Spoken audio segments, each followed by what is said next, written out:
నమస్కారం welcome to V3 news లక్ష్యం సమాజ హితం నేను స్వాతి ముందుగా బులెటిన్ హెడ్లైన్స్ చూద్దాం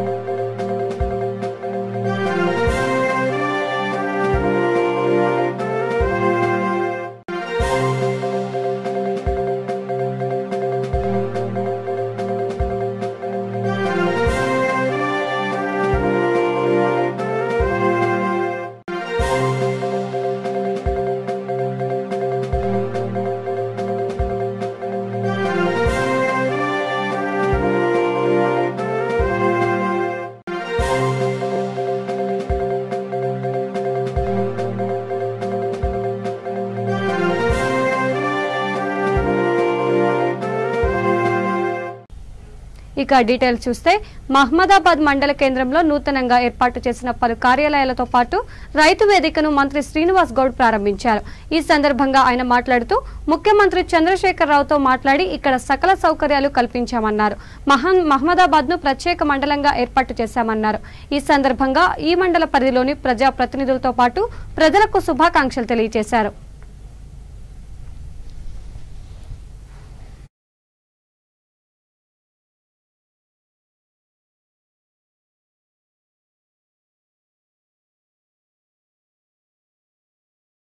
మంత్రి గారు గాని ఆర్ఎన్ఎస్లు దీనికోసం ముఖ్యమంత్రి గారిని కలిసి సిఎస్ గారిని కలిసి ప్రతి గంటకి సెక్షన్ తిరిగి ఈ రోజు ఈ జీవోలు గెజెట్లు తీసుకురావడం జరిగింది. మీ అందరి సహకారంతో జిల్లా యంత్రాంగాన్ని అంతటినీ కూడా ఇక్కడికి తీసుకొచ్చి ఒక మీటింగ్ పెట్టి మళ్ళా ఇదే మంత్రి గారిని ఎమ్మెల్యే గారిని మహమ్మదాబాద్ ని ఏ రకంగా మనం డెవలప్ చేసుకోవాలనే దానికి ఒక కార్యాచరణ ప్రణాళిక మనందరం కలిసి రూపొందించుకోవాలి. ఈ సందర్భంగా మండలంలో ఉన్న ప్రజాప్రతినిధులకి అలాగే రైతులకి ముఖ్యంగా విద్యార్థులకి అందరికీ కూడా ఇక్కడ చాలా ఈజీగా పని జరగడానికి అవకాశం ఉంది కాబట్టి వారందరికీ ధన్యవాదాలు, వారందరికీ కృతజ్ఞతలు తెలియజేసుకుంటూ ఇక కరోనా బాధితులకు నిజామాబాద్ ఎమ్మెల్యే బీగాల గణేష్ గుప్తా అందించే భోజనాన్ని మేయర్ పంపిణీ చేశారు. ఈ కార్యక్రమం ద్వారా గణేష్ తన మానవత్వాన్ని చాటుకున్నారని పేర్కొన్నారు. కరోనాతో బాధపడుతున్న వారికి నాణ్యమైన పౌష్టికాహారాన్ని అందించడం అభినందనీయమన్నారు. రోజు 1200 మందికి ఆహారాన్ని అందజేస్తున్నామన్నారు. ఇలాగే ఇంకా ఎన్నో కార్యక్రమాలు నిర్వహించే శక్తిని భగవంతుడు ఆయనకు ప్రసాదించాలని కోరుతున్నామని తెలిపారు. కార్యక్రమంలో కార్పొరేటర్ నారాయణ, ఆకాష్ తదితరులు పాల్గొన్నారు.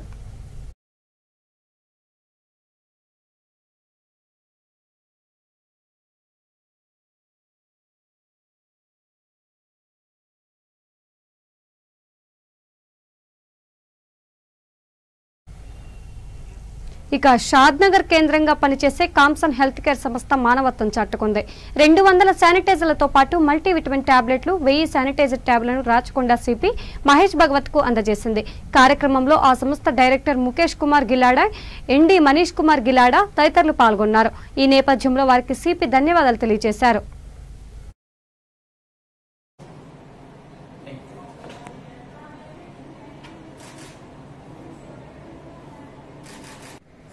ఈరోజు ఈ Comson health care private limited Nandigama Shadnagar organisation తరఫున ఎండి మనీష్ కుమార్ గిల్లా గారు, డైరెక్టర్ ముఖేష్ కుమార్ గిల్లా గారు మా రాచకొండ పోలీస్ కమిషనరేట్కి ఫ్రంట్ లైన్ వర్కర్స్ కోసం 500 ml 200 బాటిల్స్ శానిటైజర్స్, తర్వాత 20 ml 1000 ట్యూబ్ శానిటైజర్స్, తర్వాత 30,000 మల్టీవిటామిన్ టాబ్లెట్స్ మన సిబ్బంది కోసం ఇవ్వడం జరిగినాయి.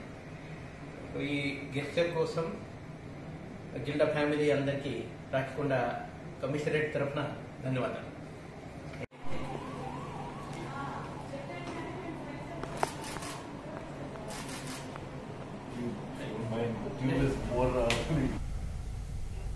ఇక కరోనా విపత్కర పరిస్థితిలో పేదలకు అండగా నిలిచేందుకు హైదరాబాద్ కేంద్రంగా పనిచేసే తెలంగాణ ఫ్యామిలీ కౌన్సిలింగ్ సంస్థ గోల్కొండ, టోలీ చౌకీ పరిసర ప్రాంతాల్లో నివసించే కరోనా పీడితులకు ఆక్సిజన్ సిలిండర్లను ఉచితంగా అందజేస్తోంది. ఈ విషయమై ఆ సంస్థ చైర్మన్ నజీబ్ మీడియాతో మాట్లాడుతూ తమ కార్యాలయంలో సిలిండర్లను సిద్ధంగా ఉంచామన్నారు. ఇప్పటి వరకు 250 మందికి వీటిని అందజేశామన్నారు.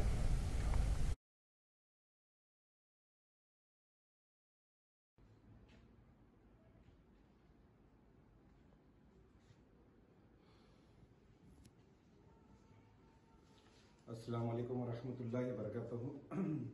Telangana family counselling organisation already oxygen cylinder provide कर रहे हैं। जो मुस्तहिक लोग हैं उन तक फ्री में हम ऑक्सीजन सिलेंडर जो है ना प्रोवाइड कर रहे हैं।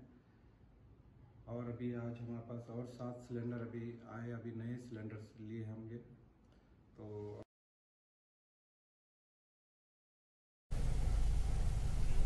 ఇక కరోనా వైరస్ ను నియంత్రించడంలో కేంద్ర రాష్ట్ర ప్రభుత్వాలు పూర్తిగా విఫలమయ్యాయని సిపిఐఏ ఆరోపించింది। ఈ మేరకు పెద్దపల్లి జిల్లా గోదావరిఖని ప్రభుత్వ ఆసుపత్రి ఆవరణలో ప్రదర్శన నిర్వహించింది। ఈ సందర్భంగా సిఐటియు జిల్లా అధ్యక్షులు కుమారస్వామి మాట్లాడుతూ కరోనా వైరస్ రెండో దశ అత్యంత ప్రమాదకరంగా మారిందన్నారు। కార్యక్రమంలో జిల్లా కమిటీ సభ్యులు నాగమణి, శ్రీనివాస్, సదానందం పాల్గొన్నారు। బస్సుల్లో పట్టించుకోకుండా నిమ్మకు నీరెత్తినట్లుగా వ్యవహరిస్తూ ఈరోజు కేంద్ర ప్రభుత్వం వ్యవహరించడం జరుగుతుంది। దీనివల్ల ఒక రోజుకు 4 లక్షల పైన ఇక్కడ ఉన్నటువంటి కరోనా బారిన పడుతున్నటువంటి ప్రజలు ఉన్నారు। 4 లక్షలకు పైన కరోనా బారిన పడుతుంటే సుమారు వేల మంది కూడా చనిపోతున్నటువంటి పరిస్థితి ఉంది। ఈ మరణాలను అరికట్టడంలో కరోనా వైరస్ దరిదాపుల్లోకి రాకుండా రక్షణ చర్యలు తీసుకోవడంలో ఇప్పుడున్నటువంటి కేంద్ర ప్రభుత్వం పూర్తిగా వైఫల్యం చెందిందని చెప్పేసి ఈరోజు సిఐటిగా మేము భావిస్తున్నాం। ఇప్పటికే అనేక లక్షల మంది చనిపోతున్నటువంటి పరిస్థితి ఉంది। ఇట్లాంటి మరణాలు దాపురించకుండా వెంటనే తక్షణ చర్యలు తీసుకోవాలని చెప్పేసి కూడా ఈ కేంద్ర ప్రభుత్వానికి సిఐటిగా మేము డిమాండ్ చేస్తున్నాం। గోదావరిఖని ప్రభుత్వ హాస్పిటల్కి సంబంధించి చూసినట్లయితే దాదాపు ఒక రోజుకు 150 నుంచి 200 మంది కరోనా లక్షణాలు ఉన్నటువంటి పేషెంట్లు ఇక్కడికి వస్తున్నటువంటి సందర్భంలో కేవలం గవర్నమెంట్ మాత్రం వాళ్ళకు 50 వరకు మాత్రమే కిట్లు ఉన్నాయని చెప్పేసి దాంతో టెస్టులు చేయించి పంపించేటువంటి పరిస్థితి ఉంది। సిఐటిగా మేము డిమాండ్ చేస్తున్నాం, ఎంతమంది వస్తే అంతమందికి ఖచ్చితంగా టెస్టులు చేయాలని చెప్పేసి కూడా మేము ఈ సందర్భంగా డిమాండ్ చేస్తున్నాం।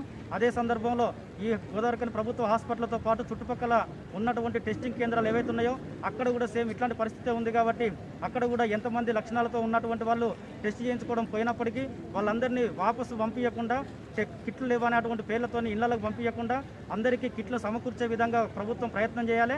దాంతోపాటు ఇక ఉన్నటువంటి సిబ్బంది కూడా వాళ్ళకు టెస్టులు చేయాలని చెప్పేసి కూడా ఈ సందర్భంగా వారికి విజ్ఞప్తి చేస్తున్నాం। ఇప్పటికైనా కేంద్ర ప్రభుత్వం ఆలోచించి అదేవిధంగా రాష్ట్ర ప్రభుత్వం కూడా ఆలోచించి కిట్ల కొరత లేకుండా వాళ్ళకు సరైన సదుపాయాలు కల్పించడం కోసం ప్రజల ప్రాణాలను దృష్టిలో పెట్టుకొని వాళ్ళు వ్యవహరించాల్సింది కూడా ఈ సందర్భంగా మేము కేంద్ర ప్రభుత్వానికి రాష్ట్ర ప్రభుత్వానికి చెప్పదలుచుకున్నాం। ఇప్పటికే ఈరోజు సిఐటియు అదేవిధంగా వ్యవసాయ కార్మిక సంఘం, రైతు సంఘం, ఇతర ప్రజా సంఘాలను కలుపుకొని మొత్తం దేశవ్యాప్తంగా అన్ని ప్రభుత్వ హాస్పిటల్ ముందు మేము నిరసన కార్యక్రమాలు చేయడం జరుగుతుంది। ఇందులో ఉన్నటువంటి ప్రధానంగా ఏంటంటే కోవిడ్కి వచ్చినటువంటి పేషెంట్లకు ఐసోలేషన్ కేంద్రాలు ఏర్పాటు చేసి వాళ్ళకు అన్ని రకాలుగా ఆక్సిజన్ అందించి వాళ్ళ ప్రాణాలను కాపాడాల్సినటువంటి పరిస్థితి ఉంటే ఈరోజు ఆక్సిజన్ లేదనేటువంటి పేరుతో కూడా 100 మంది ఈరోజు కరోనా పేషెంట్లు మరణిస్తున్నటువంటి పరిస్థితి ఉంది। కాబట్టి ఇట్లాంటి పరిస్థితి రాకుండా చూడడం కోసం కేంద్ర ప్రభుత్వం వెంటనే చర్యలు తీసుకొని ఈ గవర్నమెంట్ హాస్పిటల్లో ఉన్నటువంటి ఐసోలేషన్ కేంద్రంలో 30 పడకలు ఉన్నాయి, దాన్ని ఇంకా ఎక్కువ సంఖ్యకు పెంచి ఇక్కడ ఏదైతే లక్షణాలు ఉన్నటువంటి పేషెంట్లు ఉన్నారో వాళ్ళకు వెంటనే మెరుగైనటువంటి చికిత్స అందించి చేయాలని చెప్పేసి కూడా ఈ సందర్భంగా సిఐటిగా మేము ఈరోజు కేంద్ర ప్రభుత్వానికి రాష్ట్ర ప్రభుత్వానికి కరోనా వైరస్ రెండవ దశ ప్రారంభమైన తర్వాత చాలా సీరియస్గా రాష్ట్రం అంతా దేశమంతా ప్రజలు అల్లకల్లోలంగా ఉండి ఈరోజు ఇక నాగార్జున సాగర్ ఉప ఎన్నిక విజయం నేపథ్యంలో ఓటర్లకు ఆ పార్టీ నాయకుడు మహమ్మద్ గౌస్ కృతజ్ఞతలు తెలియజేశారు। తన నివాసంలో మీడియాతో మాట్లాడుతూ తెలంగాణ అభివృద్ధికి సీఎం కేసీఆర్ పాటుపడుతున్నారు, సంక్షేమ పథకాలను చూసి ప్రజలు ఓటు వేశారన్నారు। కరోనా విషయంలో కేంద్ర రాష్ట్ర ప్రభుత్వాలు నిర్లక్ష్యంగా ఉండకూడదన్నారు।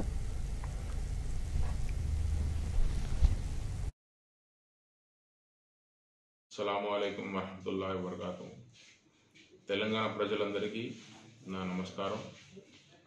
ఈరోజు తెలంగాణ రాష్ట్ర సమితి గెలుపుకి ప్రధాన కారణం మన తెలంగాణ రాష్ట్ర అభివృద్ధి మరియు సంక్షేమ పథకాలే।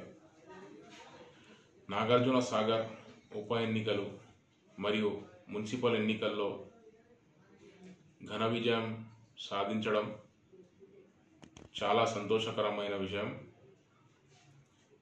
గతంలో మన తెలంగాణ రాష్ట్ర ముఖ్యమంత్రి కేసీఆర్ పోరాటం వల్లే ఈరోజు మనకి తెలంగాణ సాధించడం చాలా సంతోషకరమైన విషయం।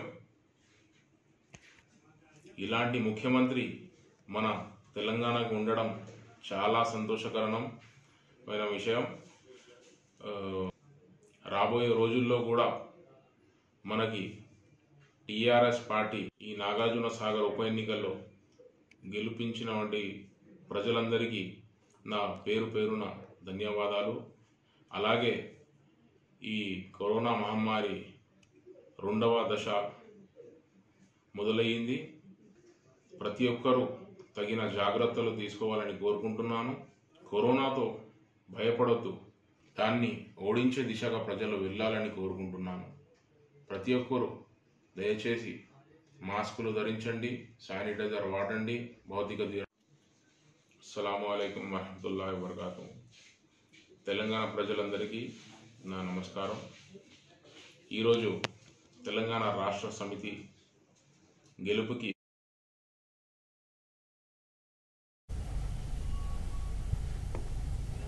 ఇక కరోనాకు ఉచిత వైద్య సేవలు అందించాలని అడగడంలో తప్పేముందంటూ ఎమ్మెల్యే సీతక్క నిలదీశారు. ఎన్ఎస్యు రాష్ట్ర అధ్యక్షుడు వెంకట్ బల్మోరంలో అతని బృందాన్ని తక్షణమే ప్రభుత్వం విడుదల చేయాలని డిమాండ్ చేశారు. కరోనా సోకిన విద్యార్థిని వేధించడం తగదన్నారు. ప్రస్తుత పరిస్థితిలో వేధింపులకు పాల్పడడం తగదన్నారు. అవసరమైతే పెరోల్ మీద 90 రోజులు రిలీజ్ చేయాలని, అనవసరంగా అరెస్టులు చేయొద్దని. అరే ఇంత చిన్న స్టూడెంట్స్ పిల్లలు అదేమో పెద్ద విధ్వంసం లెక్క ట్రీట్ చేసి వాళ్ళని ఇంత కక్షగట్టి ఇంత కరోనా విలయతాండవం చేస్తుంటే జైల్లో పంపాల్సిన అవసరం ఏమొచ్చింది? ఇదేనా ప్రభుత్వం యొక్క మానవత్వం? ఇదేనా మీ హ్యుమానిటీ ఈ ప్రభుత్వం అని నేను అడుగుతా ఉన్నా. కాబట్టి ఎక్కడున్నాడో పృథ్వీరాజు వెంటనే కుటుంబ సభ్యులకు సమాచారం ఇవ్వాలని, లేనట్టయితే మరి మేము కూడా ఖచ్చితంగా స్టూడెంట్స్ పక్షాన స్టూడెంట్ చేసినటువంటి డిమాండ్ కరెక్ట్, మరి దాన్ని సపోర్ట్ చేస్తూ రోడ్ల మీదకి రావాల్సి వస్తుందని కూడా ఈ సందర్భంగా తెలియజేస్తా ఉన్నాం. వచ్చినప్పుడు వస్తాం, వచ్చినప్పుడు చపాతో కూర్చుంది సార్ కూలింది కాదు టీ షర్ట్లు షార్ట్లు టైం ఇయ్యలే కదా అందరు కొన్ని అందరికి మీ 2 రోజులు 3 రోజులు ఉన్నా తినరు అక్కడ.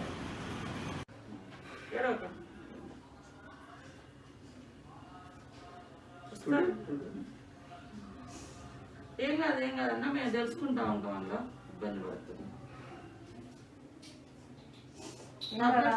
నా పేరు రోజా. ఇది బాబు మల్లారెడ్డి హాస్పిటల్లో కరోనా గురించి ఫ్రీ ట్రీట్మెంట్ గురించి మాట్లాడడానికి వెళ్తే దాడి చేశారని మల్లారెడ్డి వాళ్ళు చేసి అది కేసు ఫైల్గా చేసినారండి. అయితే స్టేషన్కి తీసుకెళ్ళినాక పోలీసులు బాబుని కరోనా ఉందని చెప్పి టెస్ట్ చేసినప్పుడు బాబు దగ్గర ఉన్న ఫోన్ తీసుకున్నారండి. మరి ఫోన్ మేము మెసేజ్ పెట్టే రెస్పాన్స్ లేదండి. మరి బాబుకి ఎక్కడో స్టేషన్లో ఉన్నాడా, హాస్పిటల్ ఎక్కడ ఏ హాస్పిటల్లో ఉన్నాడని మాకు ఇంతవరకు ఇన్ఫర్మేషన్ లేదండి. కనుక బాబు ఎక్కడున్నా మాకు క్షేమంగా మాకు సమాచారం ఇవ్వాలని అడుగుతున్నాం. మల్లారెడ్డి హాస్పిటల్లో ధర్నా చేయడానికి వెళ్ళారు సార్. ఇది కరోనా గురించి ఫ్రీ ట్రీట్మెంట్స్ కోసం వెళ్తే మల్లారెడ్డి గారు కక్షతో మా అబ్బాయిని జైల్లో వేసి స్టేషన్లో పెట్టారు సార్. నిన్న రాత్రి పొద్దుగా వెళ్తే జైల్లో ఉన్న సిఐ గారు మీ అబ్బాయి కరోనా వచ్చింది గాంధీకి పంపించామని చెప్పారు సార్. మాకు ఇన్ఫర్మేషన్ కూడా లేకుండా మేము వెళ్ళిన తర్వాత ఈ విధంగా చెప్తే మా అబ్బాయి ఎక్కడున్నాడు మాకేం తెలుసు సార్, గాంధీలో ఉన్నాడా ఎక్కడ ఉన్నాడు మాకేం తెలుసు సార్. మా అబ్బాయిని క్షేమమ్మ మా ఇంటికి పంపించింది సార్. మా అబ్బాయి అలాంటి కాదు సార్. కక్షగట్టి మల్లారెడ్డి గారు కూతురు కోడలు వాళ్ళంతా వివేక్ కూడా మా అబ్బాయి మీద సాధించారు సార్. కక్ష సాధించి లాప్ టైప్ ఇచ్చారు సార్. వినాలి కానీ తమ సొంత ఆస్తులను కాపాడుకోవడం కోసం, సొంత ఆదాయాన్ని పెంచుకోవడం కోసమే పాకులాడుతున్నారు అనేది ఈరోజు మల్లారెడ్డి గారి యొక్క హాస్పిటల్ మీద దాడి చేసిరనే పేరుతోటి కక్ష సాధింపుకు పాల్పడడం ఇది ఎంతవరకు సమంజసము? రాష్ట్ర ప్రజల యొక్క ఆవేదనను ఎన్ఎస్యుఐ స్టూడెంట్స్ వ్యక్తపరచడం జరిగింది. ఎందుకంటే లక్షల రూపాయలు పెట్టలేకపోతున్నారు. మరి కొంతమంది కోట్లు సంపాదించుకొని విలాసంగా ఇవాళ మంత్రివర్గంలో ఉన్నటువంటి వాళ్ళే ఆ రకంగా ఉన్నారని. మరి దాడి చేసిన అనే పేరుతోటి పిల్లల్ని అరెస్ట్ చేసి 2 రాత్రులు పోలీస్ స్టేషన్లో ఉంచి అందులో పృథ్వీరాజుకు కరోనా టెస్టులో కరోనా వచ్చింది. మరి ఆయన జైలుకు పోయిండా, ఏ హాస్పిటల్ ఉన్నాడు, ఇంతవరకు ఇన్ఫర్మేషన్ ఇంటికి చెప్పకపోవడము ఇంతకంటే క్రూరమైనటువంటి మెంటాలిటీ ఇంకొకటి కాదు. ఒక దిక్కు చనిపోతున్నారు పిట్టల్లాగా. పిల్లగాడు ఉద్యమం చేస్తున్న క్రమంలో ఆరోగ్యశ్రీలో కరోనాను చేర్చాలని, ఫ్రీ వైద్యం అందించాలని ఎన్ఎస్యుఐ స్టూడెంట్స్ అంతా వెంకట్ గారు, పృథ్వీరాజు, ఇంకా ఇతర సోదరులందరూ కూడా, జాను వీళ్ళందరూ కూడా చేస్తా ఉంటే దాన్ని అర్థం చేసుకొని, సానుభూతితో అర్థం చేసుకొని వాస్తవానికి బేషరతుగా విడుదల చేయాల్సింది ఉండే. ఇక హైదరాబాద్ నగరంలో కర్ఫ్యూ అమల్లో ఉన్న మద్యం విక్రయాలకు అడ్డు అదుపు లేకుండా పోతోంది. వైన్ షాపులు మూసి ఉంచి ఉన్న సైదాబాద్ పోలీస్ స్టేషన్ల పరిధిలోని సింగరేణి కాలనీలో బెల్ట్ షాపులు మాత్రం తెరిచే ఉంటున్నాయి. కరోనా విజృంభిస్తున్న తరుణంలో మద్యం ప్రియుల తాకిడికి బస్తీవాసులు భయాందోళనకు గురవుతున్నారు. ఈ నేపథ్యంలో స్థానికులు సైదాబాద్ పోలీస్ స్టేషన్లో ఫిర్యాదు చేశారు.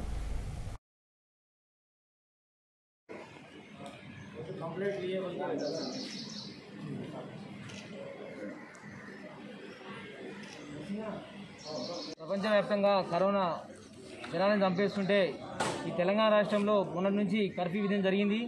నైట్ 8 నుంచి ఉదయం 5 గంటల వరకు కర్ఫ్యూ విధించారు తెలంగాణ రాష్ట్రంలో. కానీ ఈ సింగరేణి కాలనీలో వచ్చేసరికి అది తారుమారు అవుతుంది. జనాలు మరణిస్తున్నా కానీ పట్టించుకునేటువంటి ప్రభుత్వం ఇక్కడ ప్రజాప్రతినిధులు, లోకల్ ప్రజాప్రతినిధులు కానీ పోలీసు యంత్రాంగం కానీ ఎటువంటి కట్టడి చేయలేకపోతుంది. ఇక్కడ మందు బాగా అమ్ముతున్నారు. మందు అమ్మడం వల్ల ఏమవుతుందంటే కొత్త వాళ్ళు వేరే ఏరియాలోకి వెళ్ళి కొత్త వారు వచ్చి మన ఏరియాకి వస్తారు. కాబట్టి మా ఏరియాలో ఎటువంటి ఒక రకమైన కట్టడి జరగట్లేదు. ఇక్కడ పోలీసు యంత్రాంగం చెప్పినా పట్టించుకోవట్లేదు, ప్రజాప్రతినిధులు పట్టించుకోవట్లేదు. అదేవిధంగా బయట నుంచి వచ్చే వరకు మనం కట్టడి చేయలేకపోతాం. కాబట్టి ఈరోజు సైదాబాద్ కేసులో మేము అందరం కలిసి సింగరేణి కాలనీ వాసులు అందరం కలిసి వచ్చి కంప్లీట్ చేయడం జరుగుతుంది. కనీసం ఈ రోజు నుంచి అయినా ఈ మందు బంద్ చేయించి, బెల్ట్ షాపులు బంద్ చేయించి, ఎవరైతే బెల్ట్ షాపులు వసూలు చేసి మందు అమ్ముతారో వాళ్ళ మీద కట్టడి చేసి వారికి కనీసం వాళ్ళని భయప్రాంతం చేసి, ఎందుకంటే చిన్న పిల్లల నుంచి ముసలివారి వరకు చాలా మంది, కొన్ని 15,000 మంది జనాభా ఉంది ఇక్కడ. చిన్న పిల్లలు గంజాయికి అలవాటు అవుతారు, చిన్న పిల్లలు మందుకు అలవాటు అవుతారు. ఎందుకంటే మందు దొరుకుతుంది సార్, పక్కనే దొరుకుతుంది మందు. దానివల్ల ఏంటంటే పిల్లలు అన్నిటికీ అలవాటు అవుతారు. ఇవాళ రేపు స్కూల్ లేవు, అన్ని బంద్ అయిపోయినాయి. కానీ బంద్ మాత్రం బంద్ అవ్వట్లేదు. ఈ బంద్ బంద్ చేయాలని చెప్పి మహిళలు చాలా మంది సంసారాన్ని ఖరాబు చేసుకుంటారు. కానీ వాళ్ళు కూడా అడుగుతారు, ఏమంటారంటే మాకు మందు బంద్ చేయరు నాయన. ఇక మణికొండ ప్రాంతంలో ఇరు వర్గాల మధ్య ఘర్షణ జరిగింది. ఈ నేపథ్యంలో సర్ది చెప్పేందుకు వచ్చిన వారిపై దాడి చేశారు. దీంతో గోపి అనే వ్యక్తి గాయాల పాలయ్యాడు. గోల్కొండ పోలీసులు కేసు దర్యాప్తు చేస్తున్నారు.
ఇక కరోనా మహమ్మారి నుంచి మానవాళిని కాపాడాలని కోరుతూ సికింద్రాబాద్ ఉజ్జయిని మహంకాళి దేవస్థానంలో మృత్యుంజయ చండీ హోమం నిర్వహించారు.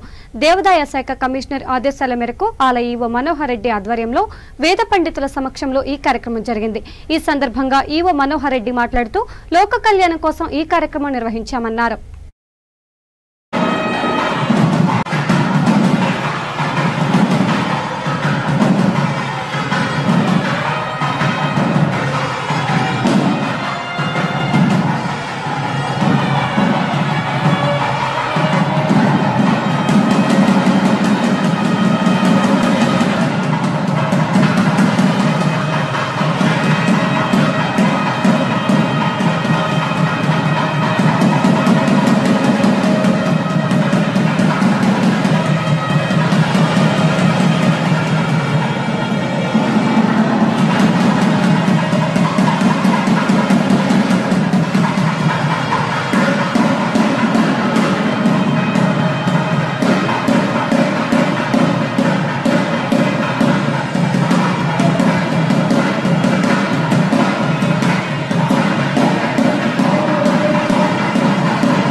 తిరుపతిలోని రుయా ఆసుపత్రిలో ఘోర విషాదం చోటు చేసుకుంది.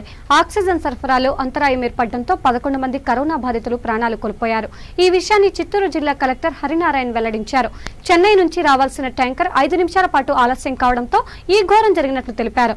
వెంటిలేటర్ పై ఉన్న బాధితులు మాత్రమే చనిపోయారని, మిగతా వారి పరిస్థితి ప్రస్తుతం నిలకడగా ఉందని తెలిపారు. వారి పరిస్థితిని డాక్టర్లు ఎప్పటికప్పుడు పర్యవేక్షిస్తున్నట్లు పేర్కొన్నారు. ఆక్సిజన్ సరఫరా నిలిచిపోగానే ఆసుపత్రిలో తొలుత ఆందోళనకర స్థితులు నెలకొన్నాయి. అప్రమత్తమైన వైద్యులు సిపిఆర్ విధానంలో శ్వాస అందించారు. బాధితులు బంధువులు పక్కనే ఉండి అట్టముక్కలతో గాలిని విసిరారు. ఆక్సిజన్ ట్యాంకర్ రాగానే సాంకేతిక నిపుణులు వెంటనే స్పందించి సరఫరాను పునరుద్ధరించారు.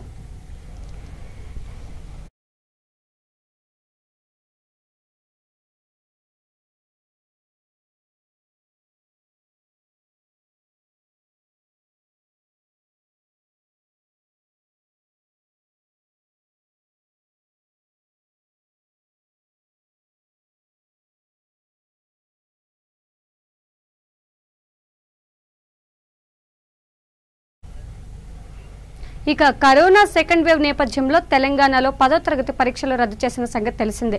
ఈ నేపథ్యంలో 10వ తరగతి ఫలితాల వెల్లడికి రాష్ట్ర విద్యాశాఖ కసరత్తులు చేస్తోంది. పరీక్షల అనంతరం ప్రక్రియలకు ప్రభుత్వ పరీక్షల విభాగం శ్రీకారం చుట్టింది. ఫార్మేటివ్ అసెస్మెంట్ మార్కుల ఆధారంగానే విద్యార్థులకు గ్రేడ్లు కేటాయించామని నిర్ణయించారు. ప్రస్తుతం మార్కుల అప్లోడింగ్, గ్రేడింగ్ ప్రక్రియ జరుగుతోంది. మార్కులు అప్లోడ్ పూర్తి కాగానే ఫలితాలు ప్రకటించాలని విద్యాశాఖ భావిస్తోంది. దీనిపై విద్యాశాఖ స్పందిస్తూ పరీక్ష ఫీజు చెల్లించిన విద్యార్థులందరూ పాస్ అని వెల్లడించింది. కాగా గతేడాది కూడా ఫార్మేటివ్ అసెస్మెంట్ మార్కుల ఆధారంగానే ఫలితాలు వెల్లడించారు.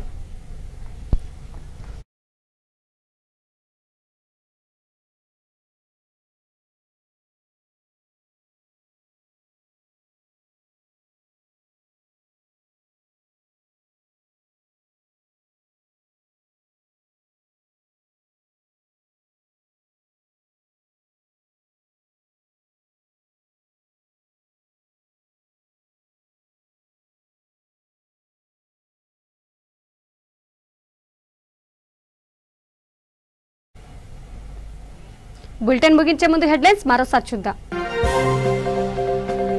కరోనా విపత్కర పరిస్థితుల్లో అండగా నిలిచిన ఎన్జీఓ, గోల్కొండ పరిసర పేదలకు ఉచితంగా ఆక్సిజన్ సిలిండర్ల అందజేత.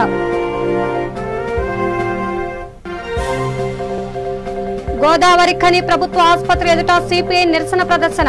కరోనా నియంత్రణలో ఇరు ప్రభుత్వాలు విఫలమయ్యాయని ఆరోపణ. నూతన మండలంగా మహమ్మదాబాద్, పలు కార్యాలయాలను ప్రారంభించిన మంత్రి శ్రీనివాస్ గౌడ్.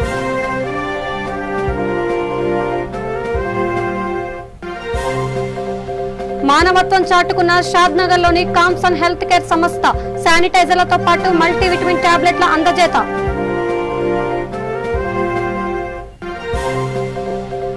హైదరాబాద్ నగరంలో కర్ఫ్యూలోనూ మద్యం జోరు. తాగుబోతుల ధాటికి బెంబేలెత్తుతున్న సింగరేణి కాలనీ వాసులు.